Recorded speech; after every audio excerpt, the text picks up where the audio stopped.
Сайн байна уу? Энэ бичлэгээр вебсайтынхаа хөл хэсгийг тохируулах загварыг хүргэе. Хөл хэсгийг засахдаа энэ тохируулах товчийг дараад вебсайтаа edit хийх буюу засах цонх руу ордог. За ингээд хөл хэсгээ доошоо scroll хийгээд хамгийн доор ирэхээр маш энгийнээр хөл хэсгийг хийсэн байгаа. Дахин хэлжинд энэ холбоо орох гэдэг дээр очиод дарахаар хажууд текст засах хэсгүүд байдаг. За эндээс текстийг найрлаж агаад өөрийнхөө мэдээллийг бөглөөд өөрчлөлтүүд нь орно гэсэн үг. За яг энэ мэтлэн хаягаа өөрчлөөд өгнө. За үүний дараа бидний дагараагийн нэг холбоос хэсэг байгаа. Тэгэхээр энэ холбоос хэсгээс бол яг өөрийнхөө пэйж хуудасныхаа линкийг хуулаад энэ байршуулад хадгалах товч дарснаар энэ өөрчлөлт нь орно.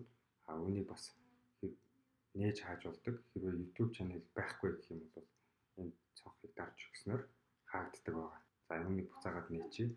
За энэ хадгалах товчийг дарснаар хөл хэсэг бол маш энгийнээр болчихж байгаа. За энэ хөл хэсэг бол хамгийн энгийнээр хийсэн хувилбар байдаг.